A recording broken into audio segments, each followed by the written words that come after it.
नमस्कार सर्वांना, नगरकर दळवी आपले चॅनलमध्ये तुमचे सर्वांचे स्वागत. आजच्या मिनी ब्लॉगमध्ये तुमचे सर्वांचे स्वागत करते. तर हा व्हिडिओ आहे गटारी अमावस्येचा. गटारी अमावस्या म्हणजे दीप अमावस्या. लोकांसाठी गटारी अमावस्या, पण माझ्यासाठी तर ती दीप अमावस्या आहे. तर त्या दिवशी मी सकाळी सर्व देवधर्म करून, देवांचं स्वच्छ आवरून, देव वगैरे घासून, दिवे सगळे घासून छान अशी तयारी केली.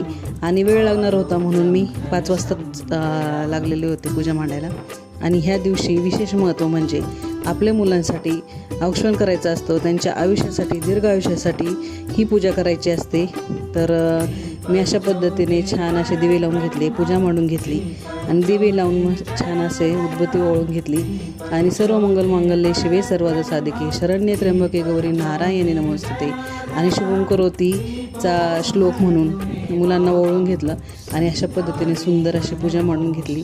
तर ती पूजा कशी वाटते तुम्ही कमेंटला मला नक्की सांगा.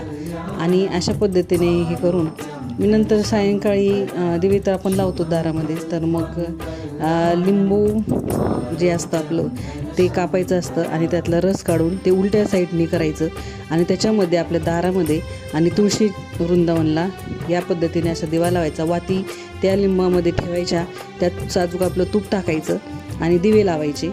ह्या अमावस्येला ह्या अशा पद्धतीने दिवे लावले जातात.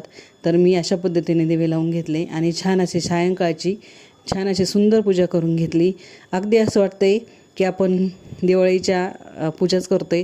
छान सुंदर आरती करून घेतली, मुलांना औक्षण करून घेतलं आणि अशा पद्धतीने सुंदर अशी मी छान दीप अमावस्या साजरी केली आणि मुलांना ओळून घेतलं. आणि सायंकाळी आपण जे दिवे लावतोच ना दारामध्ये, तर ते अशा पद्धतीने लावून घेतले मी. तर कशी वाटली तुम्हाला माझी पूजा? आवडली असेल तर लाईक, शेअर, कमेंट नक्की करा आणि सबस्क्राईब करा. धन्यवाद.